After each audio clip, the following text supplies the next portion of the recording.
de suite, nous sommes là pour le Zoom, présenté par Justine Crolla. Salut. Salut, bonsoir à toutes et tous. Alors aujourd'hui, on va parler musique, et spécifiquement de la musique jazz aussi, qu'on vient d'écouter, puisqu'on vient d'écouter un morceau de l'EP de Désiré LH qui est avec nous sur le plateau. Donc salut Désiré, Bonsoir. Bonsoir. Tu es compositeur, saxophoniste jazz, multi-instrumentiste, mais aussi chanteur. Tu as 28 ans et tu sors donc aujourd'hui avec ton groupe Cosmic Singe un EP. Il y a un projet également d'album solo et des concerts qui t'attendent. Alors sans plus attendre, quel est l'univers d'un singe cosmique ? Et ça c'est un univers que je construis depuis plusieurs années, qui est en constante évolution, puisque cet EP c'est un EP qui a été enregistré il y a 1 an et demi, presque 2 ans. Et qui paraît seulement maintenant pour tout un tas de raisons. Donc c'est un univers qui est un univers de mélange de plein de musiques différentes que je me suis approprié et que j'ai mélangé. Un univers assez contemplatif, assez poétique j'espère, et voilà, qui évolue, qui est en train de devenir des choses différentes en ce moment, puisque je suis en train d'enregistrer un nouveau projet. Et qu'est-ce qui va distinguer justement ta production solo de cette production en groupe ? Eh bien, pas mal de choses. Déjà, d'un point de vue technique, puisque je change un peu tout, les formats, le style. Je me dirige de plus en plus vers des formats plus courts, des chansons, puisque tu m'as annoncé comme chanteur, mais c'est vrai que c'est un exercice très récent pour moi. C'est quelque chose que je commence à faire. Et puis, avec une voix toute douce qui surprend, qu'on écoutera à la fin de l'interview justement. Oui, voilà, c'est vrai. Et puis en fait, j'enregistre de plus en plus seul les divers instruments. J'écris de plus en plus seul, avec aussi l'aide de la musique assistée par ordinateur. Donc il y a beaucoup de choses qui changent et qui seront à écouter prochainement, j'espère. D'accord, très bien. Donc oui, c'est vrai que l'arrivée de la MAO, musique assistée par ordinateur, sur ce projet solo, effectivement, diffère de l'EP. Comment tu travailles notamment à la compo de tes albums ? D'où viennent tes inspirations ? Est-ce que c'est du quotidien, d'autres artistes ? Est-ce qu'il y a des émotions que tu veux transmettre ? Alors j'ai pas mal de façons différentes d'écrire. Alors en général, pour ce qui est d'un point de vue technique, j'écris au piano ou à la guitare, ou alors directement à l'ordinateur si je me sers d'outils informatiques. Et puis voilà, j'écris des mélodies, des accords, puis des paroles éventuellement. Et donc ça c'est purement technique. Et puis pour ce qui est des inspirations, je suis quelqu'un de très admiratif, c'est-à-dire je m'inspire beaucoup d'autres artistes que j'essaye pas de copier, mais en tout cas de prendre des choses qui m'intéressent chez beaucoup de gens, et puis au final de les mélanger, ce qui finit par donner, je l'espère, quelque chose qui m'est propre et qui ressemble à ma personnalité et à mes envies musicales. Donc quand on est compositeur, on écoute beaucoup en fait, on va chiner, on va s'inspirer effectivement, et c'est beau de dire qu'on est très admiratif du travail des autres et qu'on s'inscrit pas donc dans la compétition. Il y a quelque chose qui semble important à souligner également dans ton processus de composition, c'est que tu as bien conscience que le jazz est perçu comme élitiste, puisqu'à la base tu as commencé avec le saxo, donc influence jazz, mais on verra plus tard que tu t'en détaches un petit peu. Et à titre d'exemple, je suis tombée sur l'étude Harris Interactive qui date de 2019, où on voit qu'effectivement, si la musique jazz est agréable à écouter pour 74% des Français et joyeuse pour 74% des Français, néanmoins, il n'est pas évident pour eux qu'elle soit moderne pour 53% d'entre eux, et il y en a même 46% qui estiment que c'est un genre vieillissant, voire élitiste. Et pour te connaître, je sais que dans ton processus créatif, on en a discuté, tu vas vraiment chercher à composer aussi pour essayer de démocratiser la musique jazz et de la démocratiser aussi auprès de tes amis. Est-ce que tu peux nous parler un peu de ça ? Oui, bien sûr. C'est vrai que moi, je me suis formé comme musicien de jazz. J'ai étudié au Conservatoire national supérieur de musique et de danse de Paris. Je me suis entraîné à le dire vite. Cette musique-là, donc j'ai effectivement travaillé d'abord le saxophone, puis d'autres instruments dans cette esthétique et dans cet univers de travail, parce que c'est aussi une musique que j'ai énormément écoutée et que j'écoute toujours. Mais c'est vrai que je peux pas dire que je me revendique à 100% comme dans la musique que je fais comme un musicien de jazz, puisque je pense qu'on peut entendre dans, en tout cas ce que je fais de plus en plus, autant d'influences de musique populaire que de jazz.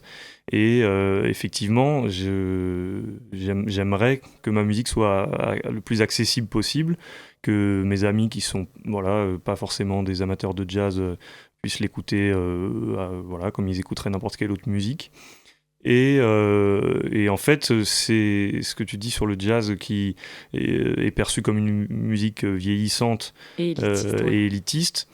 Ça fait sens parce qu'en fait, souvent, on va catégoriser le jazz pour des raisons soit qui sont propres à l'industrie musicale ou en tout cas à la programmation musicale, comme une musique à laquelle on pense comme celle étant le jazz américain des années 60 ou 40, qui est donc une musique ancrée dans une tradition. Mais en fait, le jazz, c'est une musique qui passe son temps à faire des allers-retours entre tous les styles, qui a influencé et qui a été influencé par le hip-hop, la musique classique, le rock, toutes les musiques de variété, en fait. Bah oui, les samples dans le hip-hop viennent effectivement d'une influence jazz. Il y en a beaucoup, effectivement, au début, et c'est quelque chose qui se passe toujours aujourd'hui. Il y a une scène qui est très active chez les jeunes, que ce soit aux États-Unis ou en Europe ou partout dans le monde. Et il y a beaucoup de musiques qui sont très hybrides, en fait, et c'est un peu aussi ce que j'essaye de faire avec ma musique. Et effectivement, c'est ce qu'on ressent, et je pense que c'est la base aussi de la démocratisation également. Tu es aussi compositeur à l'image. Dans ce cas, tu réponds davantage à une commande, donc la composition à l'image, c'est-à-dire pour des films, des pubs, etc.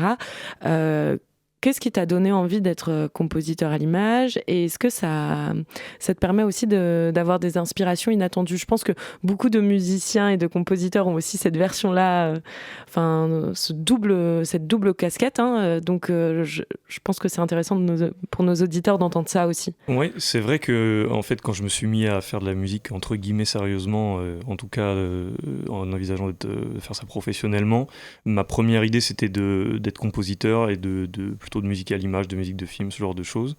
Et il s'est avéré ensuite qu'au final, j'ai eu l'occasion de faire des études d'instrumentiste.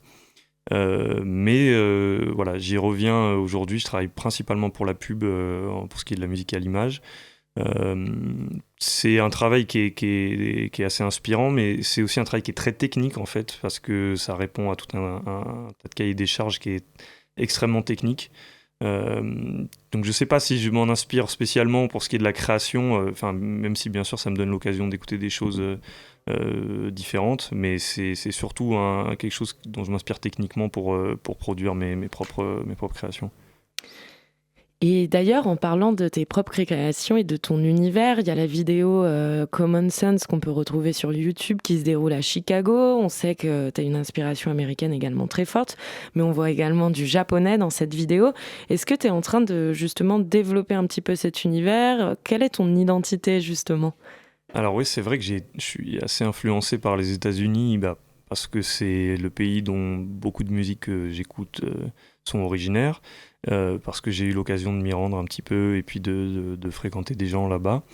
Et en l'occurrence de tourner la vidéo qui est donc correspond à un des morceaux de cette EP. Bien sûr, c'est un des pays où les musiques populaires sont le plus...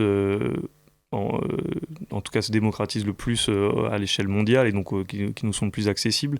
Donc forcément, ça m'influence beaucoup. Pour les États-Unis, pas pour le Japon. Le Japon, c'est un peu différent. J'ai pas eu la chance de m'y rendre, mais en fait, il faut savoir que le Japon, c'est un pays qui a des scènes extrêmement présentes, même si on s'en rend peut-être pas forcément compte ici. Et notamment dans le jazz, il y a une scène extrêmement importante et ça a toujours été le cas. Et il y a tout un univers très spécifique au Japon, puisqu'il y a tout un tas d'enregistrements qui sont exclusifs au Japon.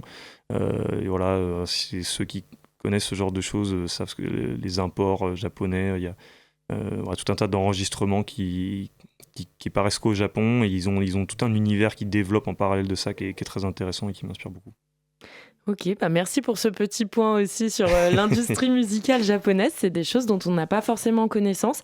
Alors, Désiré, malheureusement, on arrive sur une fin d'interview. Donc, tu es désiré.lh, sans accent si on veut te retrouver sur Instagram ou sur les réseaux sociaux. Mais surtout, on peut venir t'écouter en live prochainement. Oui, le 24 avril au Baiser Salé à Paris, c'est rue des Lombards à côté de Châtelet. Il y a des places en ligne, je vous encourage à réserver parce que ça part relativement vite. Et il y a un tarif étudiant, un tarif moins de 20 ans, il y a plein de tarifs assez intéressants, donc je vous encourage à checker ça sur le site du Baiser Salé. Ok, super. Et puis ensuite, on te retrouve sur Insta et sur toutes les plateformes d'écoute. Absolument, venez sur mon Insta. Et pour les plus impatients, on t'écoute tout de suite avec le titre Colors.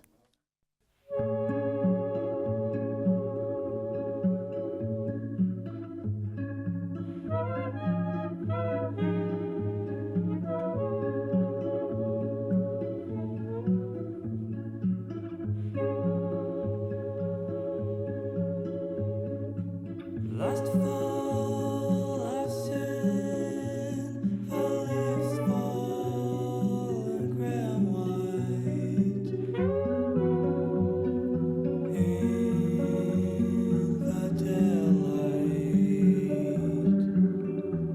and finally I found the colors.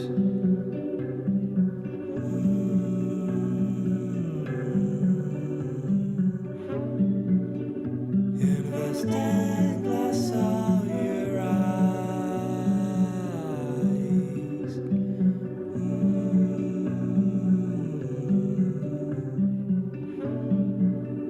in the moonlight of your lips,